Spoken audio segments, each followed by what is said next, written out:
ഞാൻ രാജലക്ഷ്മി പിള്ളെ, കൊച്ചിയിൽ നിന്ന്. ഇന്ന് നമ്മൾ പരാമർശിക്കാൻ പോകുന്നത് ഹിസ്റ്ററി അല്ലെങ്കിൽ ചരിത്രം എഴുതുന്ന ടെക്നിക്കിനെ പറ്റിയാണ്. അതിൻ്റെ 4ാമത്തെ ചാപ്റ്റർ ആയിരിക്കും നമ്മൾ ഇന്ന് തുടങ്ങുന്നത്.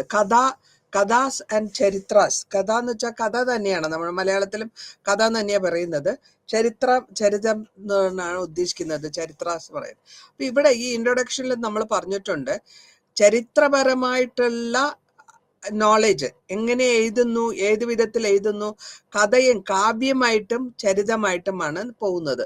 ചരിത്ര എന്ന് വെച്ചാൽ കഥയുടെ ചരിത്രങ്ങൾ, പ്രൊഡക്ഷൻ എങ്ങനെയായിരുന്നു, ഇതിൽ നിന്ന് നമ്മൾക്ക് ഹിസ്റ്റോറിക്കലി അല്ലെങ്കിൽ ചരിത്രപരമായി നമുക്ക് എത്രത്തോളം നോളജ് കിട്ടും, അതിൻ്റെ ആ കാലഘട്ടത്തിൽ നടക്കുന്ന ആ കാലഘട്ടത്തിൽ ഓരോ രാജാവിൻ്റെയും അല്ലെങ്കിൽ ഓരോ കാര്യങ്ങൾ നടക്കുന്ന കാലഘട്ടത്തിൽ കണ്ടംപററി ഇവൻറ്റ്സ് എന്നാണ് അതിന് പറയുക. ആ സമയത്ത് എന്തൊക്കെ നടക്കുന്നു, എന്തൊക്കെ ഡെവലപ്മെന്റ്സ് ഉണ്ടാവുന്നു, എന്തൊക്കെ ചേഞ്ചസ്, പുതിയതായിട്ട് എന്ത് വരുന്നു, പഴയത് എങ്ങനെ മാറുന്നു, ഇതിനെയൊക്കെ റീകൺസ്ട്രക്ട് ചെയ്യണമെങ്കിൽ റീഇമാജിനിങ് ചെയ്തു വരുന്നതാണ് ഈ ചരിത്രപരമായ വ്യത്യാസങ്ങൾ. ഈ ചരിത്രപരമായ വ്യത്യാസങ്ങളിൽ കൂടിയാണ് നമ്മൾ ഇന്ന് പരാമർശിച്ചു പോകുന്നത്.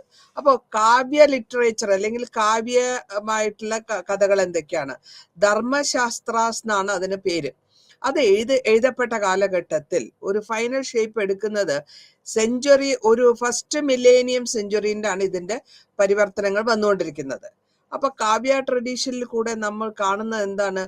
ഗുപ്ത പീരീഡിന്റെ ഓൺവേർഡ്സ് ആണ്. ഗുപ്ത പീരീഡ് തുടങ്ങുന്ന കാലഘട്ടം തൊട്ട് കാവ്യമായിട്ടും ചരിത്രമായിട്ടും എഴുതുന്നത് വളരെ അബണ്ടന്റ്, വളരെ ധാരാളം എഴുതിയിട്ടുണ്ട്. അത് ആ കാലഘട്ടത്തിൽ ഇങ്ങനെ ഓരോ കാലഘട്ടത്തിൽ വരുമ്പോഴും എഴുതിയാണ് വരുന്നത്.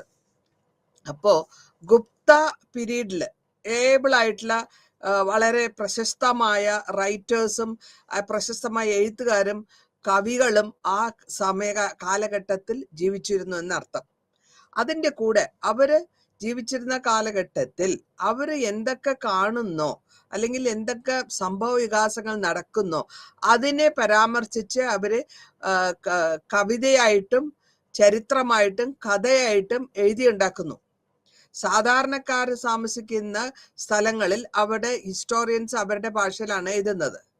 ഇതിനെ നമ്മൾ ഒരു പഴയ കാലഘട്ടത്തിൽ നിന്ന് നോക്കുമ്പോൾ ആരാണ് ഓതറൈസ് ചെയ്യുന്നത്, അതിൻ്റെ ആ ഓതറിന്റെ സ്റ്റൈൽ അവിടെ കാണാൻ പറ്റും.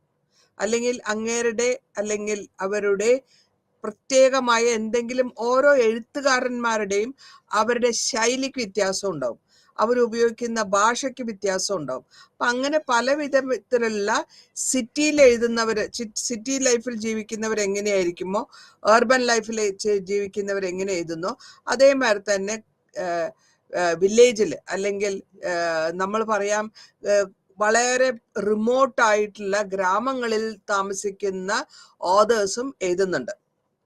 അപ്പൊ അതിനെ നമ്മൾ ഇവിടെ റെഫറൻസ് കൊടുത്തിട്ടുള്ള സിറ്റികൾ പറയുകയാണെങ്കിൽ തക്ഷശില, മധുര, ശില്പഗോപുര, മഹാഹസ്തൻ, നാഗാർജുൻ കൊണ്ട, കാവേരി പട്ടണം, ഇങ്ങനെ പല പല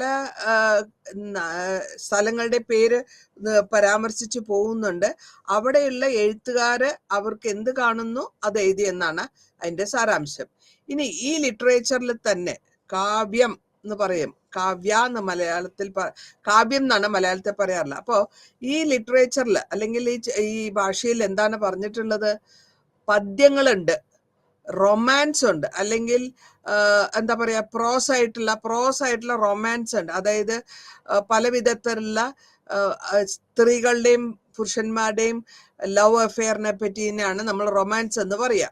അപ്പൊ അതിന് നമ്മൾ എപ്പിക്സ് എന്ന് പറയാറുണ്ട്. അത് കൂടാണ്ട് സബ്ജക്ട് മാറ്റേഴ്സിലെ എപ്പിക്സിലുണ്ട് പുറാണിക് ലെജൻഡ്, അതായത് പുറാണിക് എന്ന് വെച്ചാൽ പഴയ കാലത്തുണ്ടായ കഥകൾ, അല്ലെങ്കിൽ ഫെമിലിയർ ആയിട്ട് പറഞ്ഞ് കേട്ട് കേൾവിയുള്ള കഥകൾ. അതിനെ നമ്മൾ ആ കേട്ട് കേൾവി വരുമ്പോഴത്തേക്കും അതിന്റെ സ്റ്റൈൽ വ്യത്യാസം ഉണ്ടാവും. അതേമാതിരി തന്നെ അവരുടെ ആ സബ്ജക്റ്റിന്റെ വ്യതിയാനങ്ങൾ വളരെ കാണാൻ പറ്റും. അതേമാതിരി ഇവര് പറഞ്ഞു വരുമ്പോൾ ഓരോ ഭാഷയ്ക്ക് വ്യത്യാസം ഉണ്ടാവും. ഭാഷയിൽ ഇപ്പൊ തമിഴിലുണ്ട്, തെലുങ്കിലുണ്ട്, കന്നഡയിലുണ്ട്, ഉറുദുവിലുണ്ട്. അപ്പൊ അങ്ങനെ ലിംഗ്വിസ്റ്റിക് ആയിട്ടുള്ള വ്യത്യാസങ്ങളും കാണാൻ പറ്റും. അതേമാതിരി ആ ഓതേഴ്സിന്റെ അല്ലെങ്കിൽ ആ കവികളുടെ അല്ലെങ്കിൽ ആ കഥാകൃത്തിന്റെ ഭാവനയിൽ വരുന്നതാണ് അവരവിടെ അവരെ പ്രദർശിപ്പിക്കുന്നത്. അപ്പോ ഇവിടെ മിക്കവാറും എല്ലാ കഥകളിലും റൊമാൻറ്റിക് ആയിട്ടുള്ള കോമഡീസ് ആണ് നമ്മൾക്ക് ഈ കാലഘട്ടത്തിൽ കാണുന്നത്. ട്രാജിക് ആയിട്ടുള്ള അല്ലെങ്കിൽ സങ്കടകരമായ സ്റ്റോറീസ് എഴുതാത്തത് എന്തുകൊണ്ടെന്ന് വെച്ചാൽ ആ കാലഘട്ടത്തിൽ ഈ കഥകൾ കേൾക്കുകയും ഈ പദ്യങ്ങൾ കേൾക്കുകയും അല്ലെങ്കിൽ കവിതകൾ ചൊല്ലുന്നതും ഒരു എന്റർടൈൻമെന്റ് എന്നുള്ള ലെവലാണ്. അതായത് മനുഷ്യർക്ക് ആ മനുഷ്യരാശിയിൽ ആ കാലഘട്ടങ്ങളിൽ ഉണ്ടായിരുന്ന ഒരു മാനസിക ഉല്ലാസത്തിന് വേണ്ടിയിട്ടാണ് എഴുതുന്നതും പ്രസന്റ് ചെയ്യുന്നതും. അപ്പൊ അങ്ങനെ വരുമ്പോൾ മാനസിക ഉല്ലാസം ആ പർപ്പസിന് വേണ്ടി എഴുതുന്നതായിട്ടും കവിതയെ ചൊല്ലുന്നതായിട്ടും വരുമ്പോൾ അവിടെ സങ്കടകരമായ ട്രാജിക് ആയിട്ടുള്ള കഥകൾ മാറ്റിയിട്ട് സന്തോഷം വരുന്നതും മനുഷ്യരാശിക്ക് ചിരിക്കാൻ പറ്റുന്നതും ആഹ്ലാദിക്കാൻ പറ്റുന്നതുമാണ് അവര് എഴുതിപ്പോയിരുന്നത് എന്നാണ് പറയുന്നത്. ഇനി ഈ കാലഘട്ടത്തിൽ തന്നെ പോയറ്റ് വിശ്വദത്ത ഡ്രാമറ്റൈസ് ചെയ്യുന്നത് ആ കാലഘട്ടത്തിൽ നടന്ന രാഷ്ട്രീയ ഇവന്റ്സ്, അതായത് രാഷ്ട്രീയമായിട്ട്. അപ്പൊ രാഷ്ട്രീയം എന്ന് പറയുമ്പോഴത്തേക്കും ആ കാലഘട്ടത്തിൽ രാജാക്കന്മാരുടെ കാലഘട്ടമാണ്. അതായത് എങ്ങനെയാണോ മൗര്യൻ നന്ദ ഡൈനാസ്റ്റി, അല്ലെങ്കിൽ നമ്മൾ വളരെ കാര്യമായിട്ട് ഹിസ്റ്ററിയിൽ പഠിച്ചിട്ടുണ്ട് ചന്ദ്രഗുപ്ത മൗര്യന്റെ കാലഘട്ടം അല്ലെങ്കിൽ നന്ദ റൂളേഴ്സിന്റെ കാലഘട്ടം. അപ്പൊ അതിൽ എങ്ങനെയാണോ മൗര്യൻ ഡൈനാസ്റ്റി ഓവർത്രോ ചെയ്യുന്നതും അവിടെ നന്ദാസിന്റെ മുഗ്ധകാക്ഷക എന്ന് പറഞ്ഞിട്ട് ഒരു പോയത്തിൽ കൂടെ നമ്മൾ മനസ്സിലാക്കുന്നു. അതായത് രാഷ്ട്രീയമായ രാജകുടുംബത്തിനെ പറ്റിയുള്ള കഥകളാണ് പരാമർശിച്ചു പോകുന്നത് ഡ്രാമയില്. ഇതിന്റെ കൂടെ മൗര്യ പീരീഡിൽ തന്നെ ചന്ദ്രഗുപ്ത മൗര്യ എങ്ങനെ രാജ്യത്തിലേക്ക് വന്നു, അല്ലെങ്കിൽ ഹിസ്റ്റോറിയൻസ് ഗ്യാദർ ചെയ്യുന്ന എന്താ, ചന്ദ്രഗുപ്ത മൗര്യ എങ്ങനെ വന്നു.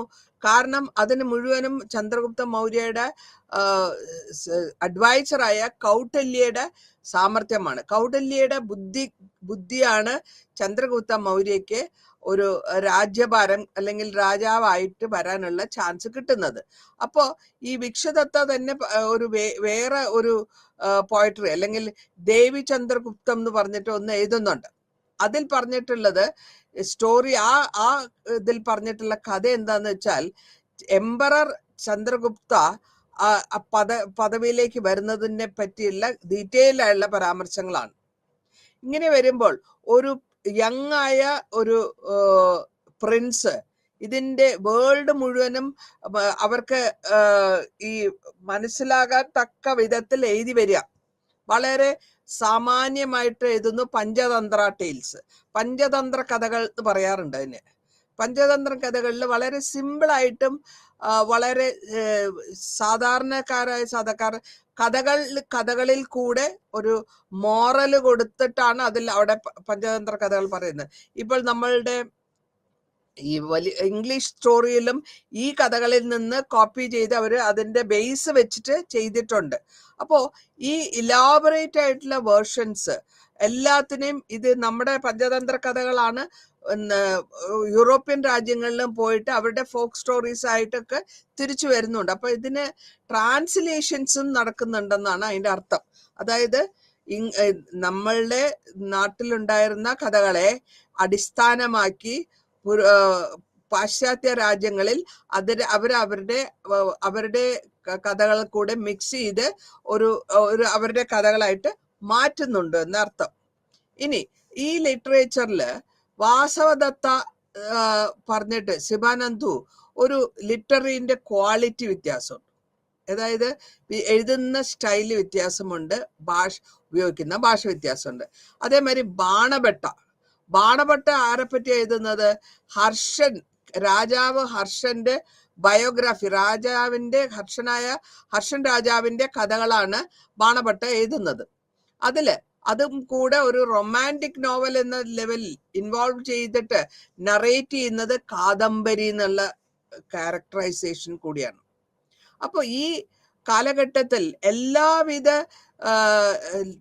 ലിറ്റററി ക്രിയേഷൻസും അതിനെ കോടതി അല്ലെങ്കിൽ കോർട്ടിൽ നമ്മുടെ രാജാക്കന്മാരുടെ ജീവിത ചരിത്രങ്ങളും ആ സാഗരങ്ങളുമായിട്ടാണ് നമ്മൾ പരാമർശിച്ചു വരുന്നത്. 11ാമത്തെ സെഞ്ചുറിയിലാണ് ഇത് നടക്കുന്നത്. സാഗര എന്ന് പറയും. അതായത് കഥകളുടെ അല്ലെങ്കിൽ കഥകൾ ഓഷ്യൻ മാതിരി കടല് മാതിരി കഥകളുണ്ട്. ഒരുപാട് കഥകളുടെ സ്റ്റോറീസിനെ പറ്റി പരാമർശിക്കുന്നുണ്ട്.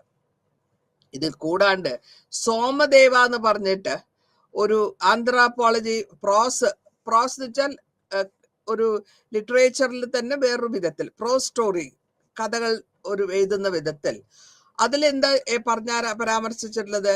ഒരു മിക്സറാണ്.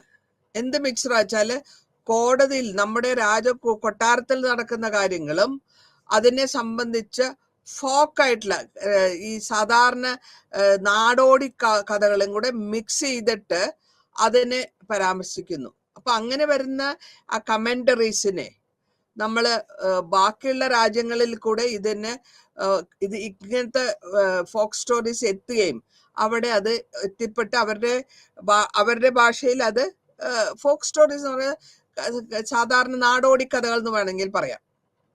ബെറ്റർ ആയിട്ട് നമ്മൾ പറയുമ്പോൾ കർമ്മമുരി മഞ്ജരി രാജശേഖരൻ എഴുതിയ കർമ്മമഞ്ജരി, അതേമാതിരി പ്രമോദായ ചന്ദ്രപായ കൃഷ്ണമിശ്ര എഴുതിയത്, അത് രാജ്യത്തിൽ നടന്നു വരുന്ന ആ കാലഘട്ടത്തിലുള്ള മതത്തിനെ പറ്റിയും അതിൻ്റെ പരിഭാഷണം ചെയ്തിട്ടുള്ള സെക്ടറിനെ പറ്റിയും എഴുതിയാണ് പോകുന്നത്.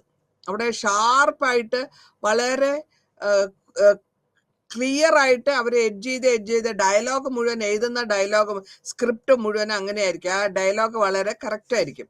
പിന്നെ നമുക്ക് കാണാൻ പറ്റുന്നത് ആ കാലഘട്ടത്തിൽ കാവ്യ ലിറ്ററേച്ചറിൽ ബുദ്ധമതവും ജൈനമതത്തിന്റെയും ബുദ്ധഭിക്ഷുക്കൾ, അതേമാതിരി ഡിവോട്ടീസ്, ആ ഡിവോട്ടീസിനെ ഈ സറ്റയർ എന്ന് പറയുമ്പോഴത്തേക്ക് നമ്മൾ ഉദ്ദേശിക്കുന്നത് പരസ്യമായി നമ്മൾ രാഷ്ട്രീയമായിട്ട് നമ്മൾ അവരെ കളിയാക്കി പറയുന്നതിനാണ് സറ്റയർ എന്ന് പറയുക.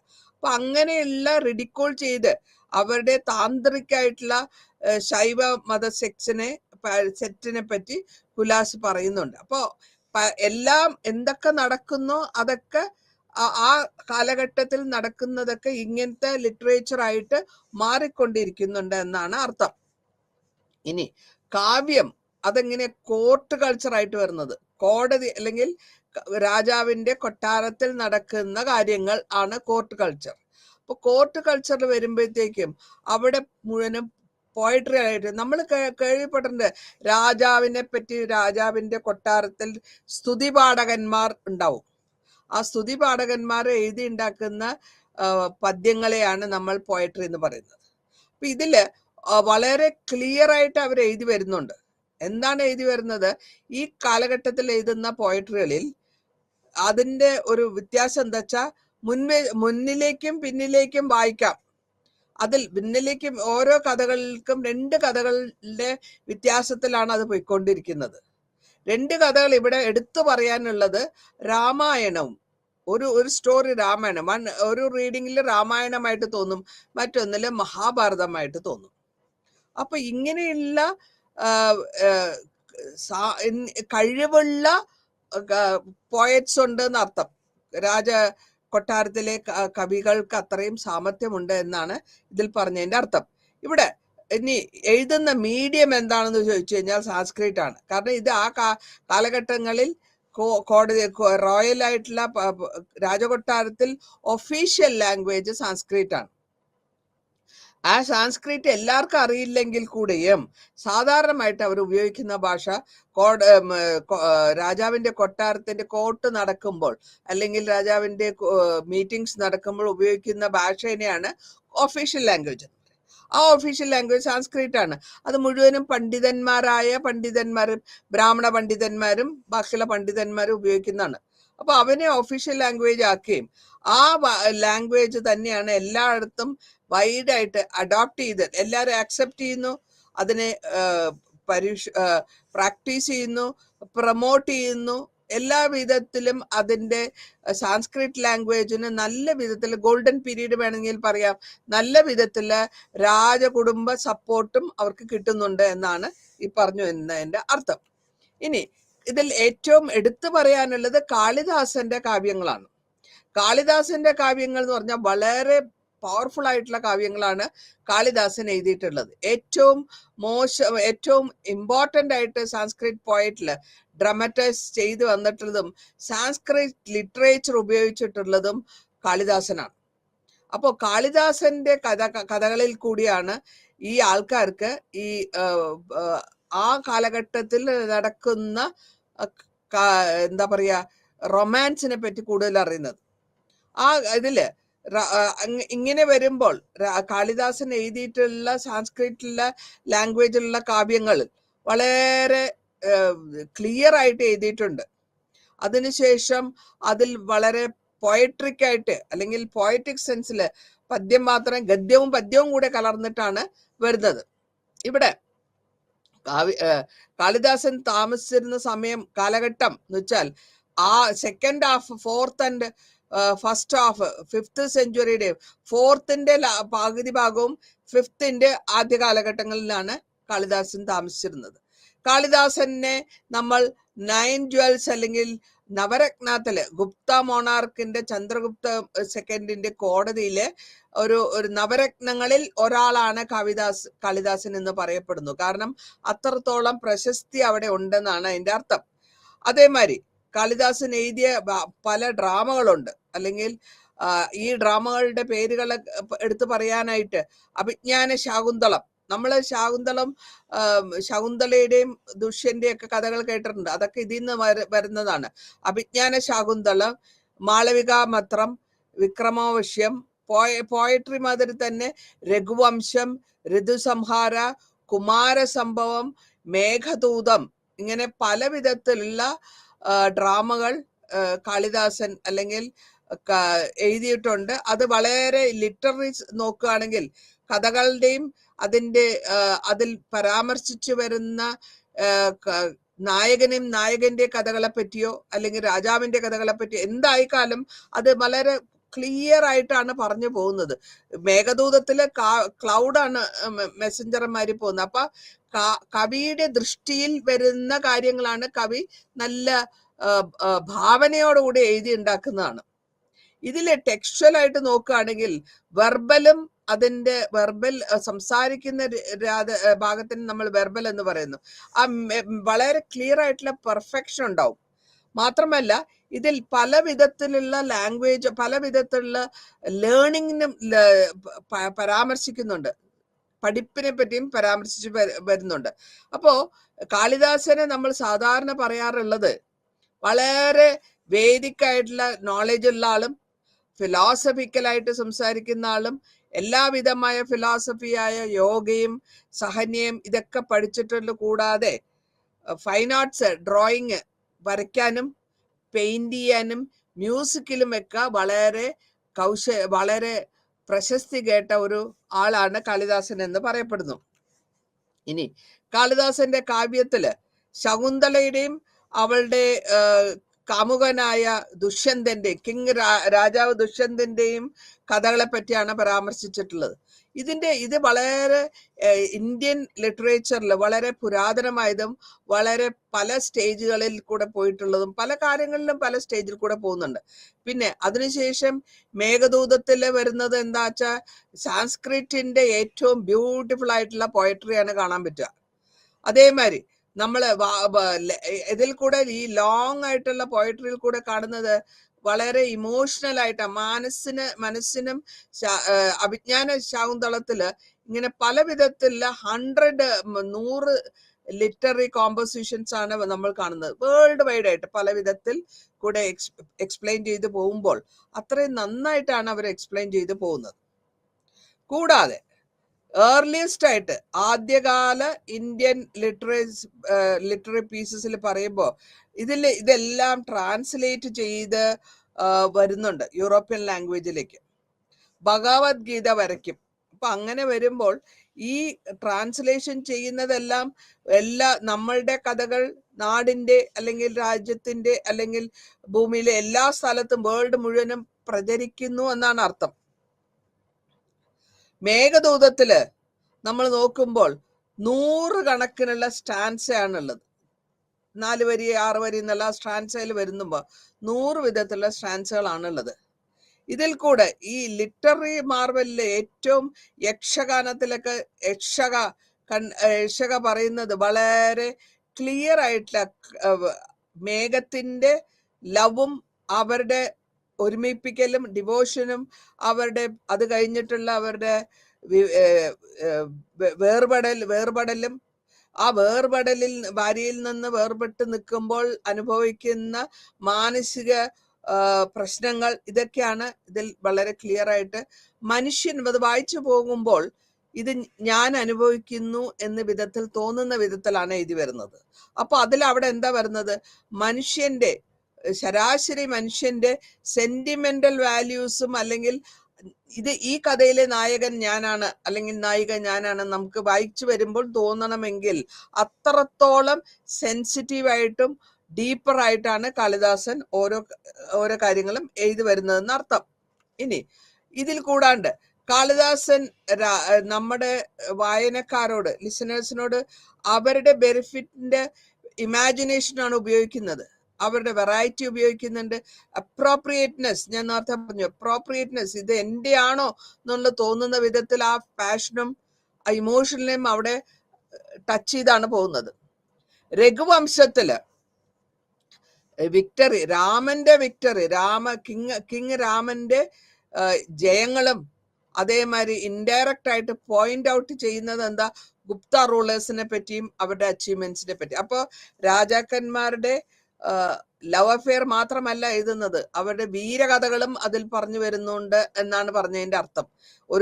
ഒരു യുദ്ധത്തിന് പോയാൽ വിജയിച്ചു വരണം എന്നുള്ളത് രാജാവിന്റെ ധർമ്മമാണ്. അപ്പൊ അങ്ങനെ വിജയഗാഥകളും കൂടെ കലർന്നിട്ടാണ് രഘുവംശത്തിൽ പറഞ്ഞിട്ടുള്ളത്. കുമാരസംഭവത്തിൽ എന്താ പറഞ്ഞിട്ടുള്ള വെച്ചാൽ, ഇതൊരു നമ്മുടെ കഥ ശിവന്റെയും പാർവതിയുടെയും അവരുടെ മക്കളായ കാർത്തികേയൻ, സ്കന്ദ അല്ലെങ്കിൽ മുരുകൻ. സ്കന്ദ എന്ന് വെച്ചാൽ തമിഴാണത് സ്കന്ദൻ, മുരുകൻ എന്നൊക്കെ പറയുന്നത്. കാർത്തികേയൻ, മുരുകന്റെ കഥ, അതാണ് കുമാരൻ, കുമാരസംഭവം. കുമാരൻ എന്ന് വെച്ചാൽ മകൻ എന്നർത്ഥം. അപ്പോ കുമാരസംഭവം എന്ന് വെച്ചാൽ ഇവിടെ മുരുകന്റെ, ശിവപാർവതിയുടെ മകനായ മുരുകന്റെ കഥയെ പറ്റിയും അവന്റെ ജന്മത്തിനെ പറ്റിയും പരാമർശിച്ചു പോകുന്നു. അത് ക്ലിയർ ആയിട്ട് നമ്മൾക്ക് ഡീറ്റെയിൽ ആയിട്ട് പറഞ്ഞിട്ടുണ്ട്. പൊയ്കയിൽ ജനിക്കുന്നതെന്നൊക്കെ, ആറ് താമരയിൽ കുട്ടിയായിട്ട് ജനിക്കുന്നത് കൊണ്ടാണ് ആറുമുഖൻ എന്ന് മുരുകന് പേരുണ്ട്. അപ്പൊ അങ്ങനെ പല കാര്യങ്ങളും ഡീറ്റെയിൽ ആയിട്ട് കാളിദാസന്റെ ഇമാജിനേഷൻ അനുസരിച്ചിട്ടാണ് ഇത് പോയിക്കൊണ്ടിരിക്കുന്നത്. ഋതുവംശത്തില് 6 ഋതു എന്ന് വെച്ചാൽ സീസൺ ആണ് അർത്ഥം. അപ്പോ ഈ ഋതു സംഹാരയില് പറയുന്നത് 6 സീസൺ, അതിന്റെ ലിറ്ററസി, അതിന്റെ പീസസ്, എലിമെന്റ്, ശൃംഗാര, ഡെക്കറേഷൻ, ഓർണമെന്റേഷൻ, ഏത് വിധത്തിലാണോ ഓരോ കാലഘട്ടം, ഓരോ സീസൺ വന്നു പോകുന്നത്, ആ സമയത്ത് ഉണ്ടാകുന്ന വ്യത്യാസങ്ങൾ പരാമർശിക്കുന്നു. മാളവിക നിമിത്രത്തില് ബാക്കിയുള്ള രാജാക്കന്മാരുടെയും അതേമാതിരി നാട്യം എന്ന് വെച്ചാൽ ഡാൻസ്, നാട്യത്തിനെ പറ്റി ഡെഫിനിഷൻ, നാട്യം ഡാൻസിനെ പറ്റി പരാമർശിക്കുന്നു, ഡാൻസറിനെ പറ്റി പരാമർശിക്കുന്നു. അപ്പോ എല്ലാ ഒരു മനുഷ്യന്റെ ജീവിതത്തിൽ എന്തെല്ലാം കണ്ടുവരുന്നു അതൊക്കെ നടന്നു വരുന്നുണ്ടെന്നാണ് ഇവിടെ പറഞ്ഞതിന്റെ അർത്ഥം. ഇനി കാവ്യാസ് ബൈ കിങ്സ്, രാജാക്കന്മാർ എഴുതിയിട്ടുള്ള കാവ്യങ്ങൾ നോക്കാം. അപ്പൊ അങ്ങനെ വരുമ്പോൾ ഇവിടെ കേപ്പബിൾ രാജാവ് ഒരു അഡ്മിനിസ്ട്രേറ്റർ മാത്രമല്ല, നല്ല ഒരു കേപ്പബിൾ ആയ ഒരു കവി കൂടിയാണ്. അപ്പൊ ഇവിടെ ഹർഷനെ പറ്റിയാണ് പറയുന്നത്. ഹർഷൻ ക്രെഡിറ്റ്, ഹർഷന്റെ മൂന്ന് കഥകളെ പറ്റി നമ്മൾ പരാമർശിക്കുന്നുണ്ട്. പ്രിയദർശിക, രത്നാവലി, നാഗദത്ത. അപ്പൊ റൈറ്റർ കൂടിയാണ് രാജാവ് എന്ന് അർത്ഥം, അല്ലെങ്കിൽ കവിയോ കവിത എഴുതുന്ന ആളോ ആയിരിക്കാം. ഇതിൽ രണ്ടെണ്ണം വളരെ വിറ്റിയായിട്ടുള്ള കോമ്പോസിഷൻസ് ആണ്. സാൻസ്ക്രിറ്റിലെ ക്ലാസിക്കൽ സാൻസ്ക്രിറ്റിനെ പറ്റി രണ്ട് കവിതകളിലും ഇതിലും സ്റ്റോറിയിലും എഴുതി തമാശ രൂപത്തിൽ എഴുതി പോന്നു വിറ്റിയായിട്ട്. മൂന്നാമത്തത് കണ്ടംപ്ലേറ്റ് ചെയ്യുന്നത് ബുദ്ധിസത്തിൽ നിന്ന് എടുത്തിട്ടുള്ള ഒരു കോൺസെപ്റ്റിനെ പറ്റി, കണ്ടംപ്ലേറ്റീവ് തീമിനെ പറ്റിയാണ് അവിടെ പരാമർശിച്ചു വരുന്നത്. അതേമാതിരി ഹർഷന്റെ കോർട്ടിലുണ്ടായിരുന്ന അല്ലെങ്കിൽ രാജകൊട്ടാരത്തിൽ വസിച്ചിരുന്ന ബാണഭട്ട പറയുന്നത് മുഴുവനും, ബാണഭട്ടേനെ നമ്മൾ പറയുന്നത് ഒരു എക്സെപ്ഷണൽ പോയറ്റിക് സ്കില്ലും വളരെ കഴിവുള്ള ഒരു പോയറ്റാണ് അല്ലെങ്കിൽ കവിയാണ്. റോയൽ ആയിട്ടുള്ള രാജാക്കന്മാരുടെ കഥകളെ പറ്റി എടുത്തു പറയുകയും ബ്രില്യൻ്റ് ആയിട്ടുള്ള ഒരു അവരെ എടുത്ത് പറഞ്ഞിട്ടുള്ള ആളാണ് ബാണഭട്ട. ഇത് കൂടാണ്ട് ആർട്ടും മെറിറ്റ് ഓഫ് റൈറ്റിംഗ് മാത്രമല്ല സ്പെസിഫിക് ആയിട്ട് ഓതറൈസ് ചെയ്തിട്ടുള്ളത്, എംപറേഴ്സിനെ പറ്റിയും അസോസിയേറ്റ് ചെയ്യുന്നു. ആ അസോസിയേറ്റിൽ ചെയ്യുമ്പോൾ അവര് പരസ്പരം ഡിസ്കഷൻസ് അല്ലെങ്കിൽ ചർച്ചകൾ നടത്തുന്നുണ്ട് എന്നാണ് അർത്ഥം. അപ്പോ ബുദ്ധിപരമായിട്ടും രാജാക്കന്മാര് വർക്ക് ചെയ്യുന്നു എന്നർത്ഥം. ഇതിൽ കൂടാണ്ട് സാൻസ്ക്രിറ്റ് ലേണിംഗ്, പർട്ടിക്കുലർ ആയിട്ട് നമ്മുടെ രാജകൊട്ടാരത്തിൽ സംസാരിക്കുന്ന ഭാഷ സാൻസ്ക്രിറ്റ് ആണെന്ന് ഞാൻ നേരത്തെ പറഞ്ഞു. അപ്പൊ അങ്ങനെ വരുമ്പോൾ അവരുടെ കഴിവിനെ പ്രദർശിപ്പിക്കുകയും ചെയ്യുന്നു. അവരുടെ ലാംഗ്വേജിൽ സാൻസ്ക്രിറ്റിന്റെ പാണ്ഡിത്യം അവർ കാണിക്കുന്നു. ഇത് സാൻസ്ക്രിറ്റ് പല വിധത്തിലുള്ള റോയൽ സർക്കിളിൽ പറഞ്ഞു വരുന്നു. ഇൻസ്റ്റിറ്റ്യൂഷൻസ്, അതായത് ഇൻസ്റ്റിറ്റ്യൂഷൻസ് പറയുന്നത് അമ്പലങ്ങളാണ്, അല്ലെങ്കിൽ മഠം എന്ന് പറയാം, അല്ലെങ്കിൽ മൊണാസ്ട്രി എന്ന് പറയാം. അവിടെയൊക്കെ അവർക്ക് പ്രിൻസിനും രാജഗുരു ഉണ്ടാവും, സ്പെഷ്യൽ ആയിട്ടുള്ള രാജഗുരു ഉണ്ടാവും. രാജാവിന്റെ മക്കളെയും കൊച്ചുമക്കളെയും ഒക്കെ പഠിപ്പിക്കാനായിട്ട് രാജഗുരു എന്നുള്ള ലെവലില് ഒരു സ്പെഷ്യൽ ആയിട്ടുള്ള പ്രൈവറ്റ് ആയിട്ടുള്ള ടീച്ചേഴ്സും അവർ കുടുംബത്തെ അവിടെ രാജാവിന്റെ കൂടെ തന്നെ ഉണ്ടാവും, അവരുടെ കുട്ടികളെ കൊണ്ടുപോയി പഠിപ്പിക്കുന്നത്. ഇനി അടുത്ത് വരുന്നത് പെനിൻസുലർ ഇന്ത്യ, സംഗമേജ്, അതായത് നമ്മളുടെ സൗത്ത് ഇന്ത്യയുടെ സംഗമേജിനെ പറ്റിയാണ് പരാമർശിക്കാൻ പോകുന്നത്. ആ കാലഘട്ടത്തിൽ നടന്ന കാവ്യങ്ങൾ, സംഗം ലിറ്ററേച്ചർ എന്നാണ് അതിന് പേര്. ആ സംഗം ലിറ്ററേച്ചറിൽ കൂടെ നമ്മൾ മനസ്സിലാക്കാൻ പോകുന്നത് മുഴുവനും തമിഴകം അല്ലെങ്കിൽ തമിഴകം എങ്ങനെ വേണമെങ്കിലും പറയാം. അതായത് സൗത്ത് ഇന്ത്യയുടെ ലാംഗ്വേജ് ആയ തമിഴ്നാട്ടിൽ നടക്കുന്ന ലിറ്ററേച്ചറിനെ പറ്റിയാണ് പരാമർശിക്കുന്നത്. ഇത് മുഴുവനും ചെറിയ ചെറിയ കഥകളായിട്ടും പോയട്രി ആയിട്ടും നമ്മൾ പല വിധത്തിൽ കണ്ടിട്ടുണ്ട്, പല സൊസൈറ്റിയിലുണ്ട്. ഇവിടെ എക്സാമ്പിൾ ആയിട്ട് എടുത്തു പറയുന്നത് ആ കാലഘട്ടങ്ങളിൽ അവിടെ അമ്പലങ്ങൾ കൊള്ളയടിക്കപ്പെടുകയും അവിടെ നിന്ന് അതിനെ അതേമാതിരി തന്നെ വധുവിനെ പൊക്കിക്കൊണ്ടുപോവുക, അങ്ങനത്തെ കഥകളൊക്കെ ഉണ്ട് പോയട്രിയിൽ. അപ്പൊ ഈ ക്യാപ്ചർ ചെയ്ത് കൊണ്ടുപോവുക, വെട്ടി എടുത്ത് അമ്പലത്തിൽ പോയിട്ട് അവിടെ നിന്ന് പോകുന്ന കഥകളൊക്കെയാണ് പരാമർശിച്ചു വരുന്നത്. ഇവിടെ കോമൺ ആയിട്ട് എന്താണ് എടുത്തു പറയേണ്ടതെന്ന് വെച്ചാൽ എല്ലാവരുടെയും ഹീറോയിക് ആയിട്ടുള്ള ഒരു പുരുഷന്റെ അല്ലെങ്കിൽ പുരുഷ ഹീറോയിന്റെ മെജസ്റ്റി അവിടെ ഹൈലൈറ്റ് ചെയ്യുന്നത് മുഴുവനും അവരുടെ സാമർത്ഥ്യം, ഒരു യോദ്ധാവായിട്ടോ വാറിൽ പ്രാക്ടീസ് ചെയ്യുന്ന യോദ്ധാവായിട്ടോ അവരുടെ കഴിവിനെ പറ്റി പരാമർശിക്കുന്നു. രാജാവായിട്ടും വാരിയറായിട്ടും അവരുടെ മിലിറ്ററി ലെവൽ, അതായത് യുദ്ധ കളത്തിൽ അവരെങ്ങനെയാണ് അവർ സക്സസ് ആവുന്നത്, അല്ലെങ്കിൽ അവർ എത്രത്തോളം ഓരോ യുദ്ധത്തിലും അവർ എന്തൊക്കെ അച്ചീവ്മെന്റ് എടുത്തു. അപ്പൊ പ്രശംസ അവിടെ അവരുടെ മാസ്കുലിൻ ലെവലിനെയാണ്. ഇത് കൂടാണ്ട് സെലിബ്രേറ്റ് ചെയ്യുന്ന ഓരോ കാര്യങ്ങളും ഗിഫ്റ്റായിട്ടും ഡൊണേഷനായിട്ടും കിൻസ്മെന് കൊടുക്കുന്നുണ്ട് അവരുടെ ദാനശീലം. വാരിയേഴ്സിനും ഒക്കെ ഇത് ബെനിഫിഷ്യറി, എന്തൊക്കെ ഒപ്പം നമ്മളുടെ യുദ്ധത്തിൽ പങ്കെടുത്ത ആൾക്കാർക്കൊക്കെ അവരുടേതായ ഷെയർ കൊടുക്കുന്ന ഒരു സിസ്റ്റം കൂടെ നമ്മൾ ഇവിടെ കാണുന്നുണ്ട്. ഇനി സംഘം ഏജില് ലെജൻഡ് നമ്മൾ കൂടെ പറയുന്നത് ഓരോ സംഘം എന്ന് വെച്ചാൽ ഗ്രൂപ്പ് എന്നർത്ഥം, അല്ലെങ്കിൽ അക്കാഡമീസ് എന്ന് വേണമെങ്കിൽ പറയാം. ഇതിനെയൊക്കെ പേട്രണൈസ് ചെയ്യുന്നത് അല്ലെങ്കിൽ ഇവർക്ക് വേണ്ട സഹായങ്ങൾ മുഴുവനും രാജാക്കന്മാരും പ്രഭുക്കന്മാരുമാണ് അവരെ സപ്പോർട്ട് ചെയ്യുന്നത്. ഇത് ഏറ്റവും തമിഴ് സംഘം എന്നാണ് ഇതിന് പറയുന്നത്. സംഘം എന്ന് വെച്ചാൽ ഗ്രൂപ്പ് എന്നർത്ഥം. ഇത് അവസാനത്തെ നടന്നത് മധുരയിലാണ്. മധുരയിൽ വെച്ചിട്ടാണ് എല്ലാ പാട്ടുകാരെയും പാട്ട് പാടുന്ന ആൾക്കാരെ പോയറ്റ്സിനെ ഒക്കെ ഒരുമിച്ച് കൂട്ടുകയും അവിടെ വെച്ച് അവരെ കൊണ്ട് കോമ്പസിഷൻ ചെയ്തിപ്പിക്കുകയും അതിനുശേഷം ഇതെല്ലാം ഒരു പീരീഡിൽ ഒരു സംഘം ഗ്രൂപ്പായിട്ട് കൾമിനേറ്റ് ചെയ്തെടുക്കുകയും 3 തൊട്ട് 4ാമത്തെ സെഞ്ചുറി കാലഘട്ടങ്ങളിൽ നടന്ന സംഭവങ്ങളാണ്. ഇതിന്റെ ഡേറ്റിംഗ് നോക്കിയാൽ എല്ലാത്തിലും നോക്കുമ്പോഴത്തേക്കും ഒരു ഹിസ്റ്റോറിക്കൽ ഒരു ചരിത്രപരമായ ഒരു ഛായ കാണാറുണ്ട്. ജനറലായിട്ട് നോക്കുമ്പോൾ ഫസ്റ്റ് തൊട്ട് 4 സെഞ്ചുറി വരെയുള്ള കോമൺ ഇറയിലാണ് നടക്കുന്നത്. ഇതിൽ ഈ കാലഘട്ടത്തിൽ കോർപ്പസിൽ അവര് 30,000 ലൈൻസ് 30,000 ലൈൻസ് ഉള്ള പോയട്രി എഴുതുന്നുണ്ട്, അതും 8 ഭാഗമായിട്ട്. അപ്പോ ഇതിന്റെ കവിയരങ്ങെന്ന് നമ്മളിപ്പോ നടത്തുന്നുണ്ട് അതുമാതിരി. അപ്പൊ ഇവിടെ നമ്മൾ വളരെ ലേയേഴ്സ് ആയിട്ട് എസ്റ്റാബ്ലിഷ് ചെയ്ത് വരുന്ന അവരുടെ കണ്ടന്റ്, അവരുടെ സ്റ്റൈല്, അവർ പറയുന്ന കാര്യങ്ങൾ ഏതൊക്കെ എന്തിനെ പറ്റി പരാമർശിക്കുന്നു, സോഷ്യൽ എവല്യൂഷനെ പറ്റിയാണ് പരാമർശിച്ചു പോകുന്നത്. എന്തൊക്കെ ചേഞ്ചസ് സൊസൈറ്റിയിൽ വരുന്നു. ഇതിനെ പ്രൈമറി ആയിട്ട് നമ്മൾ പറയുന്നത് എട്ടുകോട്ടை എന്ന് പറയും തമിഴ്നാട്ടിൽ, അല്ലെങ്കിൽ അതിനെ ലേറ്റർ ആയിട്ട് അതിനെ പറയുന്ന പാട്ടു എന്ന് പറയും. അപ്പൊ ഈ ഇക്കോളജിക്കൽ അല്ലെങ്കിൽ ഈ കോറിലേഷൻ മനുഷ്യന്റെ ആക്ടിവിറ്റിയും എൻവയറമെന്റിൽ നമ്മളുടെ ഭൂമിശാസ്ത്രപരമായി എന്തൊക്കെ വരുന്നോ അതിനെപ്പറ്റി അവിടെ പരാമർശിക്കുന്നു. അതിനെ അവർ 5 സോണായിട്ടാണ് ജോഗ്രഫിക്കലി അതിനെ 5 എക്കോ സോണായിട്ടാണ് എടുത്തിട്ടുള്ളത്.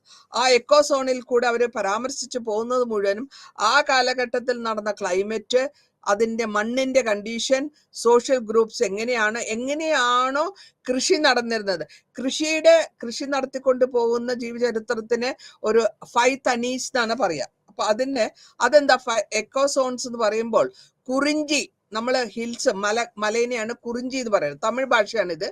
കുറിഞ്ചിയില് അവിടെ മുഴുവനും ഹണ്ടേഴ്സ് ആണ്, മലയാണ്, അതുകൊണ്ടാണ് ഹണ്ടേഴ്സും അതേമാതിരി സ്ലാഷ് ആൻഡ് ബേൺ. ഒരു പ്രാവശ്യം വിളവെടുത്തു കഴിഞ്ഞാൽ അവിടെ കത്തിച്ചിട്ട് അതിനെ പിന്നെയും ഫെർട്ടിലിറ്റി ഉണ്ടാക്കാനുള്ള ആ മെത്തേഡിനാണ് കുറിഞ്ചി എന്ന് പറയാ. മുല്ല എന്ന് പറഞ്ഞാൽ ലോ ഹിൽസിൽ വരുന്ന ചെറിയ തരത്തിലുള്ള കാടുകൾ, അവിടെ മുഴുവനും പക്ഷിമൃഗാദി അല്ലെങ്കിൽ കാറ്റിൽ മൃഗങ്ങളെ പരിപാലിച്ചു പോകുന്നവരുടെ ഷിഫ്റ്റിംഗ് കൾട്ടിവേഷൻ ഉണ്ട്. ഒരു വർഷം 6 മാസം ഒരു സ്ഥലത്ത് താമസിക്കും, അത് കഴിഞ്ഞിട്ട് അവിടെ കൾട്ടിവേഷൻ, അവിടെ കൃഷി ചെയ്യും, അത് കഴിഞ്ഞിട്ട് വേറൊരു സ്ഥലത്തേക്ക് പോകും. അതാണ് ഷിഫ്റ്റിംഗ് കൾട്ടിവേഷൻ എന്ന് പറയുന്നത്. മരുതം വെറ്റ്ലാൻഡ്സിൽ, അതായത് നനവുള്ള ഏരിയ, ഫർട്ടൈൽ ആയിട്ടുള്ള അഗ്രികൾച്ചർ കൃഷി നടത്താൻ പറ്റിയ ഏരിയ ആണ്. അവിടെ നമ്മളുടെ സാധാരണക്കാരായ കർഷകർ ചെയ്യുന്ന പണികൾ അവിടെ ചെയ്യുന്നു. നേയത്തൽ എന്ന് പറഞ്ഞാൽ സീ കോസ്റ്റ്, ഫിഷർമെൻ താമസിക്കുന്ന ഏരിയയും കടലിനോട് അടുത്തുള്ള ഭാഗങ്ങൾ, അവിടെ ഉപ്പുണ്ടാക്കുകയും പേൾ ഡൈവിംഗ് ആണ് അവരുടെ പ്രൊഫഷൻ. ഇത് മുഴുവനും പ്രൊഫഷണൽ, നേച്ചറും പ്രൊഫഷനാണ് പറഞ്ഞു വരുന്നത്. പാലൈ എന്ന് പറഞ്ഞാൽ പാലൈ വനം എന്നാണ് സാധാരണ പറയാറ്. അവിടെ പാലയില് കൃഷി നടത്താൻ പറ്റില്ല. അപ്പൊ അവിടെയുള്ള ആൾക്കാരുടെ പണി എന്താ വെച്ചാൽ അവര് മുഴുവനും റോബറി ചെയ്യും. അതായത് ഹൈവേ റോബേഴ്സ് ഇവിടെ തമിഴ്നാട്ടിലുണ്ട്, തിരുട്ട് ഗ്രാമം. അവരുടെ തൊഴിൽ വന്നിട്ട് കക്കാൻ പോവുക, അതാണ് തിരുട്ട് ഗ്രാമം. കാവ്യാസ് അടുത്തതായിട്ട് പറയുന്നത് സംഗമേജിന് ശേഷമുള്ളത്.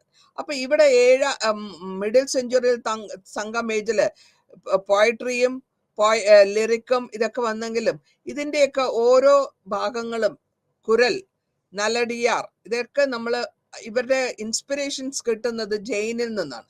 ജെയിൻ മതത്തിൽ നിന്നും അവരുടെ ട്രഡീഷൻസ് നിന്ന് എടുത്തിട്ടാണ് ഇവര് റിസൈറ്റ് ചെയ്ത് പോകുന്നത്. ശിലപ്പതിഗ്രാനം, മണിമേഖല 2 തമിഴ് പോയട്രിയാണ് ഇത് രണ്ടും. ഇതും വളരെ ഇൻഡിപെൻഡന്റ് ആയിട്ട് മെച്യൂർ ആയിട്ടുള്ള പോയറ്റിക് സ്റ്റൈലിൽ തമിഴിൽ പറഞ്ഞു പോകുന്നു. ശിലപ്പതികാരത്തിന്റെ എഴുത്തുകാരൻ കമ്പോസർ ഇലങ്കോ അടികൾ എന്നാ പറയാ. അപ്പൊ റോയൽ ഫാമിലി മെമ്പർ ആണെങ്കിൽ കൂടിയും പാർഷ്യലി ജൈന മതത്തിനെ വിശ്വസിക്കുന്ന ആളായതുകൊണ്ടും അതിന്റെ ആ മതപരമായ കോമ്പസിഷനെ പറ്റിയും സ്പിരിറ്റായിട്ടും ടെമ്പറായിട്ടും എന്തൊക്കെ ചെയ്താലും അവനവന്റെ കർമ്മം, നമ്മൾ എന്ത് ആക്ഷൻ ചെയ്യുന്നോ അതിനെ കൂടെയാണ് വിശ്വസിച്ചു പോകുന്നത്. കർമ്മത്തിലും നമ്മൾ പാലിക്കേണ്ട അഹിംസയിലുമാണ് ഇവിടെ ചിലപ്പതികാരത്തിൽ പറഞ്ഞു പോകുന്നത്. ചിലപ്പതികാരത്തിന്റെ ഹീറോയിൻ കണ്ണകി അല്ലെങ്കിൽ ആ കണ്ണകയുടെ ഭർത്താവായ കോവലനെ പറ്റി കോവലൻ റാണിയുടെ കാലിലെ തള കട്ടു എന്ന കഥയും അതിൽ കൂടെ കാണാതെ പോയ റാണിയുടെ ആംഗുലേറ്റ് അല്ലെങ്കിൽ കാലിൽ ചിലമ്പെടുത്തോടെ ചിലമ്പിനെ ഇങ്ങേരൊക്കെ കോടതി ഒന്നും ഇല്ലാണ്ട് മധുരയിൽ വെച്ചിട്ട് ബിഹെഡ് ചെയ്യുന്നു അല്ലെങ്കിൽ തല ഛേദിക്കപ്പെടുന്നു. അങ്ങനെ വരുമ്പോഴാണ് കണ്ണകി വന്ന് തന്റെ കാലിലെ മറ്റേ ചിലമ്പിനെ കൊണ്ടുവന്ന് രാജകൊട്ടാരത്തിൽ എറിഞ്ഞ് പൊട്ടിച്ച്, വ്യത്യാസമുണ്ട് റാണിയുടെ ചിലമ്പിനും കണ്ണകീന്റെ ചിലമ്പിനും വ്യത്യാസമുണ്ട്. എന്നിട്ട് ശപിക്കുകയാണ് മധുര മുഴുവൻ കത്തിക്കുന്നു. അതാണ് അതിനെപ്പറ്റി കഥകളായിട്ട് പോകുന്നതും. അപ്പൊ അവിടെ ഒരു ഗോഡസ് പത്നി പത്നി വെച്ചാൽ 100% പ്യോർ വൈഫ് എന്നുള്ള ലെവലിലാണ് ഇവിടെ പരാമർശിച്ചു പോകുന്നത്. ഇനി തമിഴ് പോയട്രിയിൽ പറയുകയാണെങ്കിലും നമ്മൾ ഇതേമാതിരി തന്നെ ടീച്ചേഴ്സും ഡെവലപ്മെന്റ് വരുന്ന പല വിധത്തിലുള്ള ആൾക്കാര് പോയട്രിയിൽ എഴുതുന്നുണ്ട്. അപ്പൊ സെയിന്റ് എന്നാണ് അവരെ പറയാ. അവര് തമിഴ് ഡിവോഷണൽ സോങ്സ്, അതായത് തിരുവള്ളുവരൊക്കെ ആ ഗ്രൂപ്പിൽ വരുന്നവരാണ്. ഭക്തി ശിവഭക്തിയും വിഷ്ണു ഭക്തി 2 ഗ്രൂപ്പ് ഉണ്ട് തമിഴ്നാട്ടില്. ഈ കോമ്പോസിഷൻസ് ഒക്കെ അവര് പാട്ട് പാടിക്കൊണ്ട് അല്ലെങ്കിൽ അവരുടെ ഡിവോഷൻ പല വിധത്തിലുള്ള റിലീജിയസ് ഡിവോഷൻസ് ആണ്. കറിസ്മാറ്റിക് പേഴ്സണാലിറ്റീസ് അവരുടെ ഭക്തിനെ പാട്ട് പാടുകയും അതിൽ വഴി മതത്തിനെ പ്രചരിപ്പിക്കുകയും ചെയ്യുന്നു. ഇതിൽ ഈ കാലഘട്ടത്തിൽ വളരെ അർബൻ ലൈഫിനെ പറ്റിയും ഈ പോയട്രിയിൽ കൂടെ പറഞ്ഞു പോകുന്നുണ്ട്. ഇനി ചരിത ലിറ്ററേച്ചർ, ഇവിടെ നമ്മൾ പ്രശസ്തി എപ്പിഗ്രാഫ് എന്ന് പറയും, ചരിത്രം അല്ലെങ്കിൽ ബയോഗ്രാഫീസ് എന്നാണ് അതിന്റെ അർത്ഥം. അപ്പൊ ഇതിലിവിടെ വരുന്നത് കഥകൾ രൂപേണ പറഞ്ഞു വരികയാണ്. അപ്പൊ അക്വയറിങ് എങ്ങനെയാണോ ഒരു അക്വയർ പവർ ആയിട്ട് എടുക്കുന്നത്, ഇതിനെ നറേറ്റ് ചെയ്യുന്ന വിധം ചരിത എന്നാണ് പറയാ. അപ്പൊ അതിന് ചരിത്രം എന്നാണ് ചരിത എന്ന് പറയുന്നത് സാൻസ്ക്രിറ്റ് വേർഡില്. ഹർഷചരിത, കിങ് ഹർഷന്റെ ചരിത്രം ആരെഴുതിയത്? ബാണഭട്ട എഴുതിയത്. ഇതിൽ കൂടെ എങ്ങനെയാണോ ഈ ഹർഷൻ പദവിയിലേക്ക് വന്നത്, എന്തൊക്കെ ചെയ്തു എന്നുള്ളത്. വിക്രമദേവചര്യ, അതിൽ ചാലൂക്യൻ റൂളറായ കല്യാൺ വിക്രമാദിത്യനെ പറ്റിയാണ് പരാമർശിക്കുന്നത് 11ലും 12 സെഞ്ചുറിയിൽ. അത് ബിൽഹാന എന്ന് പറഞ്ഞ ഒരു റൈറ്ററും എംപറർ എന്തൊക്കെ ചെയ്തു, എന്തൊക്കെ ഗൈഡ് ചെയ്തു, അതിൽ പറഞ്ഞു വരുന്നത് ലോർഡ് ശിവൻ തന്നെ രാജാവിനോട് പറയുന്ന മാതിരിയും replacing elder brother, regaining elder brother. അപ്പൊ ഇവിടെ നമ്മൾ കാണുന്നത് വെസ്റ്റേൺ കൺട്രിയിൽ കാണുന്ന ഡിവൈൻ വർഷിപ്പ്, ഡിവൈൻ ഇതെന്ന് പറയുകയാണെങ്കിൽ പറയാം. ശിവനെയും ദൈവത്തിന്റെ പവർ എന്നുള്ള ലെവല് റെപ്രസെന്റേറ്റീവ് എന്ന നിലയിലാണ് ഇവിടെ കാണുന്നത് രാജാവിന്. രാമചരിതയില് ശൗന്ദനാഥൻ പറയുന്നത് പാലയിലുള്ള കിങ് രാംപാലന്റെ രാംപാലന്റെ റിവോൾട്ട് അല്ലെങ്കിൽ ചരിത്രത്തിൽ എങ്ങനെ പോകുന്നു, അത് തിരിച്ച് എങ്ങനെ കഥ പിടിച്ചെടുക്കുന്നു. ഈ ചരിത്രങ്ങളും ഇത് രാജാക്കന്മാർ ഇൻകാർണേഷനും കൂടി പറയുന്നുണ്ട്. വിഷ്ണുവായിട്ടും ശിവനായിട്ടും ഭഗവാന്റെ രൂപത്തിൽ ആൾക്കാരെ കാണുന്നു. അതിനെ ഒരു ലിജിറ്റിമേറ്റ് ആയിട്ട് നാം നേരത്തെ പറഞ്ഞ മാതിരി കിങ്ഷിപ്പ്, രാജാവ് ഭഗവാന്റെ അവതാരം അല്ലെങ്കിൽ ഈശ്വരന്റെ അവതാരമാണ് രാജാവ് എന്നുള്ള വിശ്വാസം. ഇവിടെ ഹർഷചരിതത്തില് പുഷ്യപുട്ടി കിങ് ആണ് ഹർഷവർദ്ധനെ പറ്റി എഴുതി വരുന്നതും നറേറ്റീവായിട്ട് പോകുന്നതും. ഈ കഥകളെല്ലാം പ്രോട്ടോടൈപ്പിൽ പോകുന്നത് കൊണ്ടും ഒരേമാതിരി സാൻസ്ക്രിറ്റിൽ പോകുന്നു. ഇതിനെ എഴുതുന്നതിന് ചരിത്രത്തിന് നമ്മൾ പ്രശസ്തി എന്ന് വിളിക്കുന്നു. ചരിത്രം ഹിസ്റ്റോറിക്കലി ചരിത്രപരമായിട്ട് എഴുതി വന്ന് പല ആൾക്കാരുടെയും വരുന്നു. ഇനി ബുദ്ധചരിതത്തിലും പറയുന്നത് ഇതുമാതിരി തന്നെ അശ്വഘോഷ പോയട്രി ബുദ്ധന്റെ ലൈഫിനെ പറ്റി എഴുതുകയും അതേമാതിരി ബുദ്ധന്റെ ഇമ്പോർട്ടൻസ് മീറ്റിംഗ്സിനെ പറ്റിയും പറയുന്നു. ജുനഹറ ഇൻസ്ക്രിപ്ഷനില് രുദ്രമന്റെ ഒരു കാര്യങ്ങളെ പറ്റിയാണ് പരാമർശിച്ചു പോകുന്നത്. ഇങ്ങനെ പല വിധത്തിലുള്ള എപ്പിഗ്രാഫ് ഉണ്ട്. ഓരോ കാലഘട്ടത്തിലും നടക്കുന്ന കാര്യങ്ങൾ എടുത്തെടുത്ത് പറയുന്ന പാർട്ടാണ് കൾച്ചർ. ഇനി രാജാവിനെ സ്തുതി പറയുമ്പോൾ അതിനെ പ്രശസ്തി എന്ന് പറയും. അങ്ങനെ ടെക്സ്റ്റ് ഫോമിൽ വരുന്നു. ഇതിനെ പ്രശസ്തി എപ്പിഗ്രാഫ് എന്നാണ് വിളിച്ചു പറയുന്നത് നമ്മൾ ബുദ്ധചരിത്രത്തിൽ. അതേമാതിരി തന്നെ അസോസിയേഷൻ എടുക്കുക വരുമ്പോൾ ഔട്ട്സ്പോക്കൺ ആയിട്ടുള്ളവരും കുഷാൻ ടൈറ്റിലായ ദേവിപുത്ര. ഇങ്ങനെ പല വിധത്തിലുള്ള വൈഷ്ണവേറ്റും ബുദ്ധൻ ജൈനം എല്ലാം ആ കാലഘട്ടത്തിൽ സെൻട്രൽ ഏഷ്യയിൽ കണ്ടിരുന്നു. ഇനി രാമചരിതത്തിലും ഇതേമാതിരി തന്നെ ട്രീറ്റീസ് വിളിച്ചു വന്ന ഡിപ്ലോമാറ്റിക് ആയിട്ടുള്ള ഹാൻഡിലിങ്, എങ്ങനെയാണ് ഫ്യൂഡൽ ലോർഡ്സും ആയിട്ടുള്ള ഡീലിങ്സ് അൾട്ടിമേറ്റ് ആയിട്ടാണ് ലോ കാസ്റ്റ് ആയിട്ടുള്ള പെസൻസിനും ഫിഷർമാനോടും എങ്ങനെ കോൺഫ്രണ്ട് ചെയ്തു കവിരാധ. ഇത് കൂടാതെ അണ്ടർമൈൻ ചെയ്തത് കവിരാധന്റെ ലെസർ ഫാർമേഴ്സിന്റെ അടുത്തും എങ്ങനെ ഡീൽ ചെയ്തിരുന്നു എന്നുള്ളതാണ് പറ്റി പരാമർശിക്കുന്നത്. ഇത് പ്രോസസ്സില് രാമബാല ലാവിഷായിട്ട് ഗിഫ്റ്റ് കൊടുക്കുന്നതാണ്. സാമന്താസ് എന്ന് പറയും. സാമന്താസ് എന്ന് പറഞ്ഞാൽ ഈ പ്രഭുക്കന്മാര്, നമ്മൾ ഫ്യൂഡൽ ലോർഡ്സിനെയാണ് ഈ സാമന്ത എന്ന് ഇവിടെ പറയുന്നത്. അതിന് ഫോറസ്റ്റ് ചീഫ്, ഗ്രാമത്തിന്റെ നാട്ടുരാജാവ്, അതുമാതിരി കാട്ടുരാജാവ്, ഇവർക്കൊക്കെ സപ്പോർട്ട് കൊടുക്കുന്ന ഗിഫ്റ്റ് കൊടുത്ത് അവരുടെയൊക്കെ സഹായ സഹകരണങ്ങളോടെയാണ് അവര് യുദ്ധം പ്രഖ്യാപിക്കുക. ഓരോ കാര്യഘട്ടങ്ങളും അതിന് രാജാവിന്റെ ഇൻഫർമേഷൻസ് ഒക്കെ ടൈറ്റിലും സബോർഡിനേറ്റ്സിന് കൊടുക്കുന്നുണ്ട്. കാവ്യാസ് ചരിതാസില് നമ്മൾ ക്രിയേഷൻസ് കാണുന്നത് കൂടുതലും ഞാൻ നേരത്തെ പറഞ്ഞ മാതിരി സാൻസ്ക്രിറ്റ് ആണ്. പക്ഷെ ഇതിന്റെ രാജ്യത്തിന്റെ പോംപ് ആൻഡ് ഷോ ഒക്കെ വളരെ സാൻസ്ക്രിറ്റ് പോയട്രിയിൽ വളരെ ക്ലിയർ ആയിട്ട് കാളിദാസൻ എഴുതിയിട്ടുണ്ട്. അതിന്റെ ഇമാജിനറി വേൾഡിലും വളരെ ഹർഷചരിതത്തില് അതിന്റെ എക്സാമ്പിൾ ആയിട്ട് വേണമെങ്കിൽ പറയാം.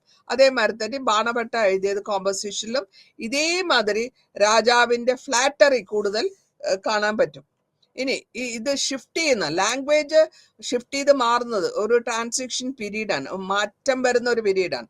ആ മാറ്റം പീരീഡിൽ ലോവർ ലെവലിലുള്ളവരും ഹയർ ലെവലിലുള്ളവരും ഒരേ ഭാഷയാണോ സംസാരിച്ചിട്ടുള്ളത് നമുക്കറിയില്ല, അതിനെപ്പറ്റി പരാമർശിച്ചിട്ടില്ല. പക്ഷെ ഇവിടെ ലോയിലും ശൂദ്രാസും എല്ലാവരും സംസാരിച്ചിരുന്ന ഭാഷ പ്രകൃത് എന്നാണ്, ഭാഷയാണ്, ലാംഗ്വേജിന്റെ മാറ്റമാണ് ഇവിടെ പറയുന്നത്. ഇത് കണ്ടിന്യൂഷൻ ആയിട്ട് വരുമ്പോൾ ലാംഗ്വേജിൽ സാൻസ്ക്രിറ്റ് ആയാലും ഏത് ലാംഗ്വേജ് ആയാലും അത് വളരെ നമ്മൾ പറഞ്ഞു ഉദ്ദേശിക്കുന്നത് ബൈലിംഗ്വേജം, രണ്ട് ഭാഷ വരുന്നതിനെയാണ്.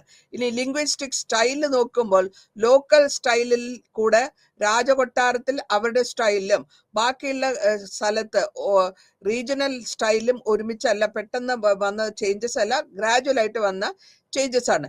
ഈ ലാംഗ്വേജിനെയൊക്കെ മാറ്റി മാറ്റി എടുത്തു കൊണ്ടുവരുന്നു, അതിന്റെ എക്സ്പ്രഷൻസ് ലിറ്ററേച്ചറിൽ വരുന്നു, അങ്ങനെയാണ് പുതിയ ഐഡിയാസ് വരുന്നത്.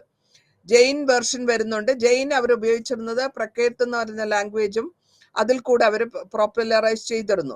അതേമാതിരി പഞ്ചുമരിയം എന്ന് പറഞ്ഞിട്ട് വിമല സൂരി രാമന്റെ കഥയാണ് എഴുതി പോയിരുന്നത്.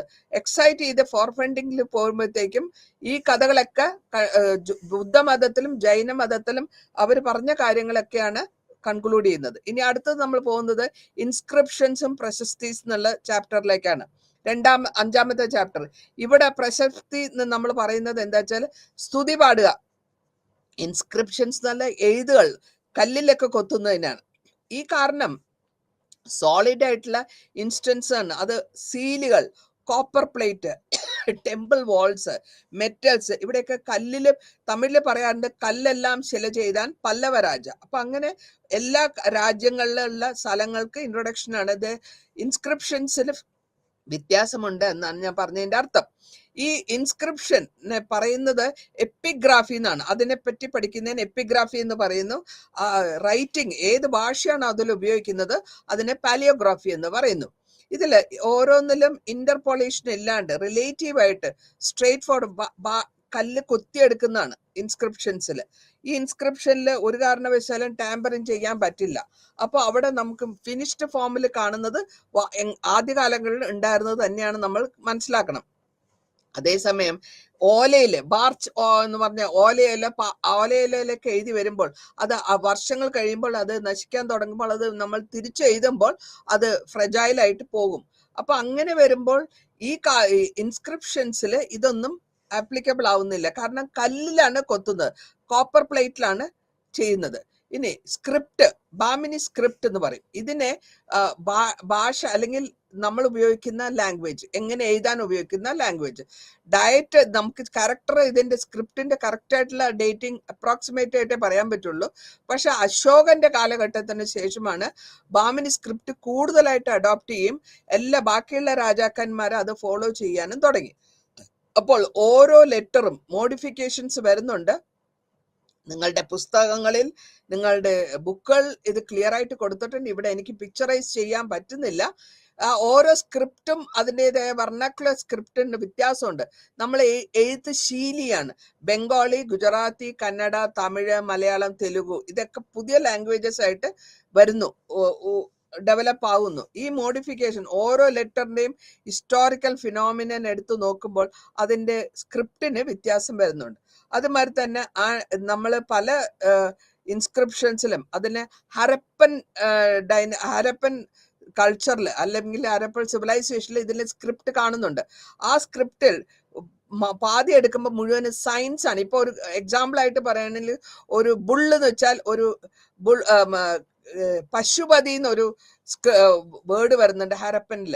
അതായത് പ്രൊട്ടക്ടർ ഓഫ് പശു മീൻസ് ആനിമലിനെ പ്രൊട്ടക്ട് ചെയ്യുന്ന ആൾ എന്ന് പറയുമ്പോൾ ശിവൻ എന്നാണ് നമ്മൾ ഹാരപ്പൻ കൾച്ചറിൽ നിന്ന് മനസ്സിലാക്കി എടുത്തിട്ടുള്ളത്.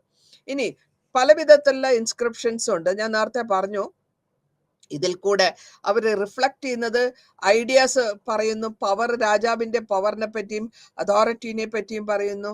അപ്പോൾ ഈ പബ്ലിക് പ്ലേസിലാണ് ഇതൊക്കെ ഓരോ റോയൽ ഓർഡറിനെ ധർമ്മശാസ്ത്രാസ് ഇതിനെ കൊണ്ടുവന്ന് പതിപ്പിക്കാൻ നമ്മളിവിടെ പോസ്റ്റർ ഒട്ടിക്കുന്ന മാതിരി.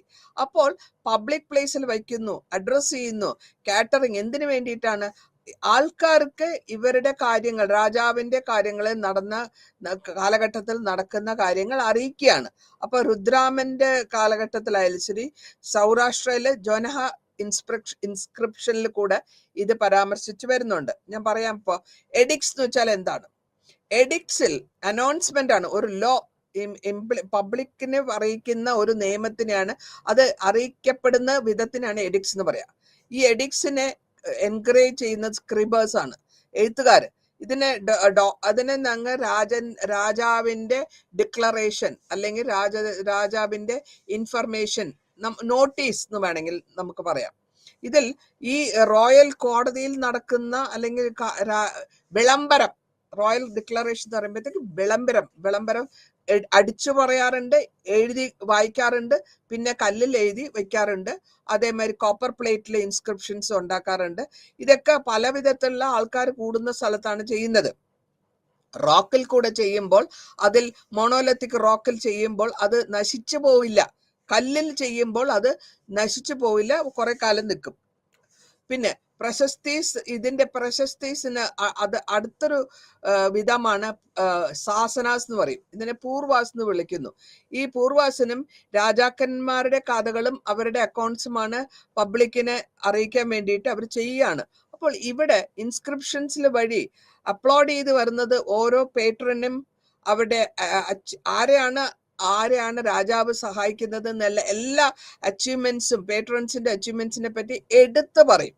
ഈ ഇൻസ്ക്രിപ്ഷനിൽ രജിസ്റ്റർ ചെയ്യുമ്പോൾ സോഷ്യലായിട്ടും മതപരമായിട്ടും എല്ലാം മനുഷ്യർക്ക് വേണ്ടുന്ന വെൽഫെയർ ആക്ടിവിറ്റീസിനെ പറ്റിയാണ് ഇതിൽ രജിസ്റ്റർ ചെയ്ത് വരുന്നത്. അങ്ങനെ നോക്കുമ്പോൾ നമുക്ക് അലഹബാദ് പില്ലർ ഇൻസ്ക്രിപ്ഷനിൽ കണ്ടുപിടിച്ചത്, അലഹബാദ് പില്ലർ ഇൻസ്ക്രിപ്ഷൻ വഴി നമ്മൾക്ക് കിട്ടിയ നോളജ് എന്താന്ന് വെച്ചാൽ, ഗുപ്ത മൊണാർക്ക്, അതായത് സമുദ്രഗുപ്തന്റെ കഥകളെ പറ്റി നമ്മൾ അറിയുന്നു. അലഹാബാദ് പില്ലർ ഇൻസ്ക്രിപ്ഷനിൽ കല്ലിലാണ് എഴുതിയിരിക്കുന്നത്. അപ്പൊ അങ്ങനത്തെ കല്ലിന് റോക്കിനൊക്കെ നാശം വരില്ലല്ലോ, അതുകൊണ്ടാണ് കല്ലിൽ ഇൻസ്ക്രിപ്ഷൻസ് എഴുതുന്നത്. ഇപ്പൊ ഈ ക്രോണോളജി പ്രകാരമാണ് ഗുപ്തന്റെ ഈ ക്രോണോളജി എന്ന് വെച്ചാൽ ഡേറ്റ് വൈസ്, കറക്റ്റ് ആയിട്ടുള്ള ഡേറ്റിനാണ് ക്രോണോളജി എന്ന് പറയാ. ആ ക്രോണോളജി പ്രകാരം ഡേറ്റ് വൈസ് ആയിട്ട് സമുദ്രഗുപ്ത കാലഘട്ടത്തിൽ നടന്ന കാര്യങ്ങളിലാണ് നമ്മൾ അലഹാബാദ് പില്ലർ ഇൻസ്ക്രിപ്ഷനിൽ കൂടെ മനസ്സിലാക്കുന്നത്. അപ്പൊ ആ സീക്വന്റ് ആയിട്ടുള്ള ഡൈനാസ്റ്റീസ് എന്തായിരുന്നു, അവരുടെ ഫർണിഷ് എന്തായിരുന്നു, അവരുടെ ആക്ടിവിറ്റീസ് എന്തായിരുന്നു, അവരുടെ പിൽക്കാലത്ത് ഉണ്ടായിരുന്നവരെന്തായിരുന്നു, ഇതിനൊക്കെ പറ്റി പറയുന്നു. ഇനി വേറൊരു വിധത്തിലെ പ്രശസ്തി പറയുന്നുണ്ട്.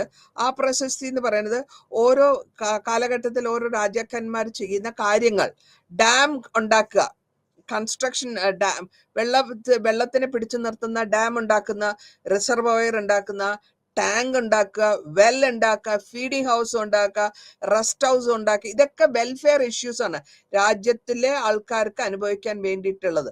അപ്പോൾ അങ്ങനെ വരുമ്പോൾ ചാരിറ്റബിൾ ഈ വർക്കായിട്ട് ഇതിനെ രാജാവിന്റെ ചാരിറ്റബിൾ വർക്കായിട്ടും അവരുടെ സബോർഡിനേറ്റ് വർക്കായിട്ടും നാട്ടുകാർക്ക് വേണ്ടി, നാട്ടുകാരുടെ നന്മയ്ക്ക് വേണ്ടി ചെയ്യുന്നു എന്നുള്ളതാണ് ഇതിന്റെ അർത്ഥം.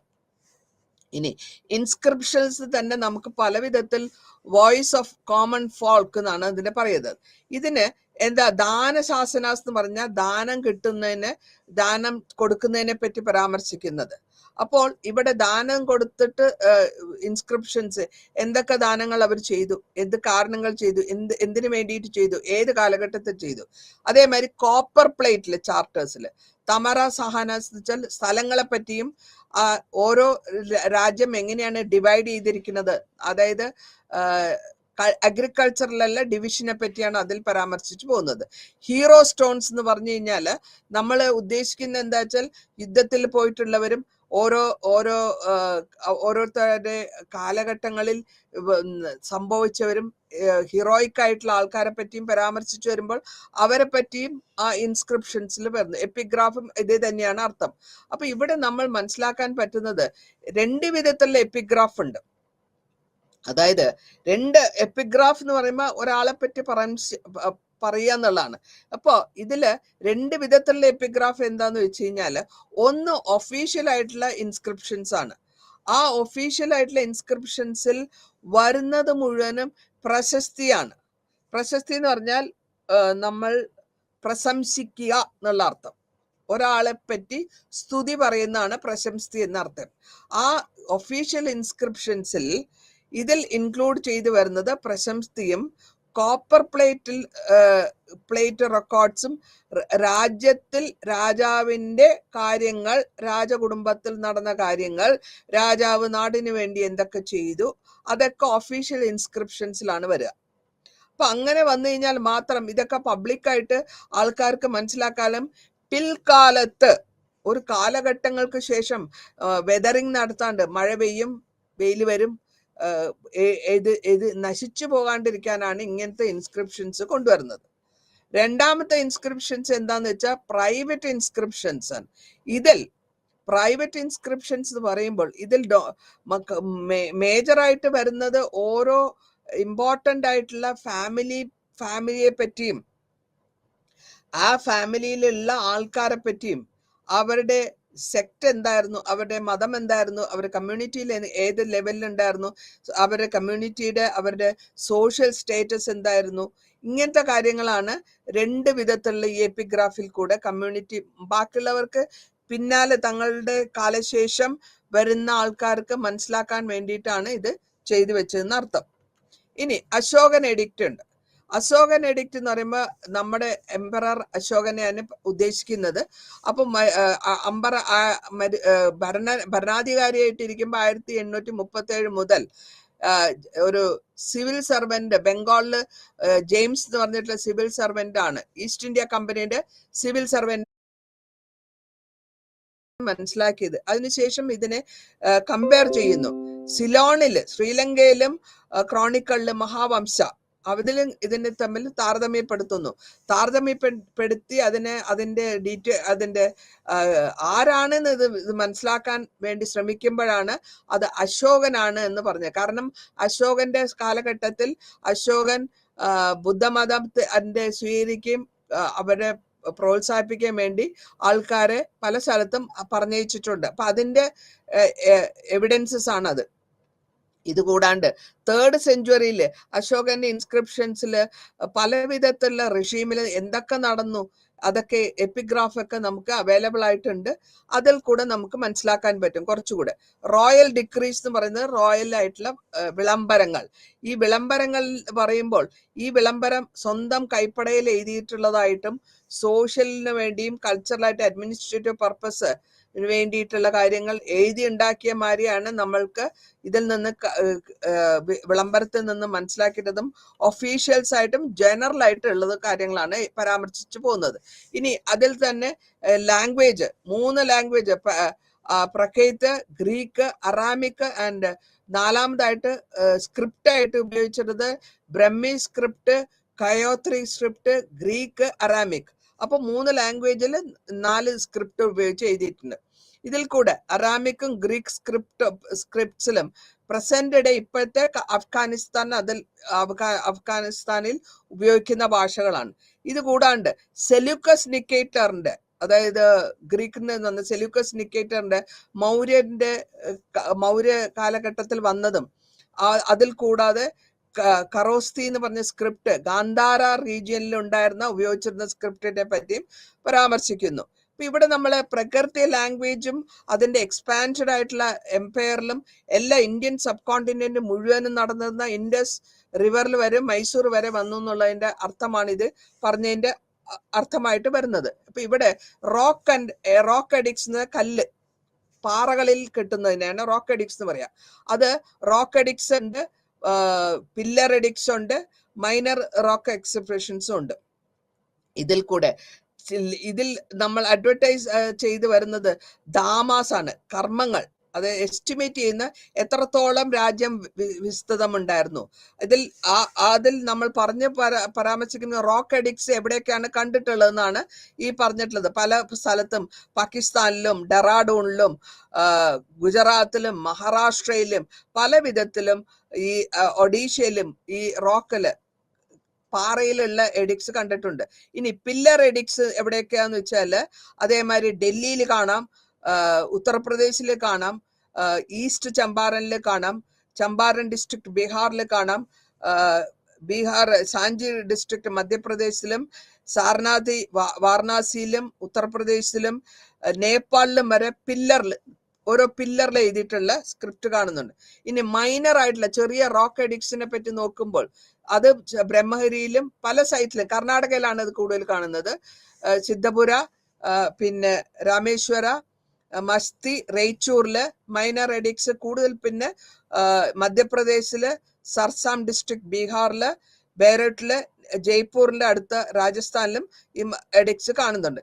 ഇനി ഇത് കൂടുമ്പോൾ ഇത് വേറെ വിധത്തിൽ സ്ക്രിപ്റ്റിനെ പറ്റി നമ്മൾ പറഞ്ഞു വരുന്നുണ്ട്. പ്രയാഗ പ്രശസ്തി, പ്രസ് ഗ്ലോയിങ്, സമുദ്രഗുപ്തയുടെ പേഴ്സണാലിറ്റിയെ പറ്റിയും പേഴ്സണൽ ക്വാളിറ്റീസിനെ പറ്റിയും ഗ്ലോറിയസ് ആയിട്ടുള്ള എക്സ്പ്ലോയിറ്റ്സ് ഉണ്ട്. ഇതും ഗുപ്ത പീരീഡിൽ വരുന്നുണ്ട്. ഇനി ജുനഹ ഇൻസ്ക്രിപ്ഷനില് പ്രത്യേകമായിട്ട് പഠിക്കുന്നത് ആർട്ടിഫിഷ്യൽ ആയിട്ടുള്ള റിസർവോയർ, സുദർശന ലേക്ക്, ഇപ്പോഴും വളരെ ഫേമസ് ആണത്. ഗവർണറിന്റെയും ബ്രദർലോ ചന്ദ്രഗുപ്ത മൗര്യയുടെ കാലത്തിൽ പുഷ്യഗുപ്തയുടെ കാലഘട്ടത്തിലാണ് നടക്കുന്നത്. രുദ്രാമൻ ശാഖ റൂളർ റിപ്പയർ ചെയ്തു, ഡാമേജ് വന്നു, പിന്നീട് റിപ്പയർ ചെയ്യുന്നുണ്ട്. അപ്പോ ഇവിടെ സ്പെഷ്യൽ മെൻഷൻ എന്താന്ന് വെച്ചാല് ഈ ആർട്ടിഫിഷ്യൽ ലേക്കാണ് ഉണ്ടാക്കിയിരിക്കുന്നത്. അതിൽ ഒരുപാട് പണം ചെലവാക്കി രുദ്രാമൻ. അങ്ങനെ അതിനെ റിസ്റ്റോർ ചെയ്തിട്ട് പരന്തത്ത ഗവർണർ മഹാരാഷ്ട്ര സമുദ്രഗുപ്ത അതേമാതിരി സണ്ണായ ചക്രപത്രവും എടുക്കുന്നുണ്ട്. അപ്പൊ ഇതിൽ അത്രയും ഓരോ കാലഘട്ടങ്ങളിൽ നടന്നതാണ് പറഞ്ഞത്. ഹസ്തിഗുപ്ത എന്ന് പറയുമ്പോൾ ഇതിൽ ആനയുടെ ഹസ്തം എന്ന് വെച്ചാൽ ആനയാണ്. അനദർ എക്സാമ്പിൾ ആണ് ഈ റെമഡീസ് ഒഡീഷയില്. ഇതിന്റെ ഹസ്തിഗുപ്തയില് എലിഫന്റ് കേവിലാണല്ലോ ഉദയഗിരിയിൽ നടത്തിയിട്ടുള്ളതും. അതിന്റെ പേട്രണേജ് മുഴുവനും ജെയിൻ മതക്കാരാണ്. ബ്രാഹ്മിൻസ് എക്സെപ്റ്റ് ചെയ്തിട്ടുണ്ട്. ഇവരുടെ പറഞ്ഞു വരുന്നത് ബ്രാഹ്മിൻസിന് ടാക്സിൽ നിന്ന് എക്സെപ്ഷൻ കൊടുത്തിട്ടുണ്ട്. കൺസ്ട്രക്ഷൻ ടാങ്കിന് ചെയ്തതിനും കനാൽസ് ഇറിഗേഷൻ പർപ്പസിന് കൃഷിക്ക് വേണ്ടിയിട്ടുള്ളത്, വാട്ടർ കനാൽ ചെയ്തതിനും ഒക്കെ ആയിട്ടുള്ള, അതുകൊണ്ടാണ് അവർക്ക് എക്സംഷൻ കിട്ടുന്നത്. ഹെലിഡോട്ടസ് ഇൻസ്ക്രിപ്ഷനില് മധ്യപ്രദേശില് ഗ്രീക്ക് അംബാസഡർ ഹെറിഡോട്ടസ് ആണ് ഏർലിയസ്റ്റ് ആയിട്ട് ഇതിനെപ്പറ്റി പറഞ്ഞിട്ടുള്ളതും. വൈഷ്ണവിസത്തിനെ പറ്റി, അതായത് ഹിന്ദു കൾച്ചറില് വൈഷ്ണവ ട്രെൻഡ് തുടങ്ങും. ആ പില്ലറിൽ ഇതിനെപ്പറ്റി പരാമർശിച്ചു. വിഷ്ണുവിനെ ഗോഡായിട്ട് കാണുന്നതിനെ പറ്റിയാണ് പരാമർശിച്ചു പറയുന്നത്. ഇനി ലാസ്റ്റ് ആയിട്ട് പറയുമ്പോ ഓരോ ലാംഗ്വേജിലുള്ള ഇൻസ്ക്രിപ്ഷൻസ് പെട്ടെന്ന് വന്നതല്ല, കാരാന്തരമായിട്ട് വന്നതാണ്. അങ്ങനെ അതുകൊണ്ട് പർപ്പസ് ബേസിക് ആയിട്ടുള്ള മനുഷ്യരാശിയുടെ അണ്ടർസ്റ്റാൻഡിങ്ങിനെ പറ്റി ഒരു യൂണിഫോം ആയിട്ടുള്ള സിംഗിൾ ലാംഗ്വേജ് കൊണ്ടുവരാനുള്ള ശ്രമം ഉണ്ടെങ്കിൽ കൂടിയും ഈ ഇന്ത്യൻ ഇൻസ്ക്രിപ്ഷൻസ് വളരെ കാര്യമായിട്ട് എല്ലാ ചരിത്രപരമായ ക്രിസ്ത്യൻ ഇറയില് പ്രകൃതിയും വെർണാക്കുലർ ലാംഗ്വേജിനെ പറ്റിയും ഓൾഡ് ഇന്ത്യൻ ലാംഗ്വേജ് ആര്യൻ ലാംഗ്വേജിനെ പറ്റി പരാമർശിച്ചു വരുന്നു.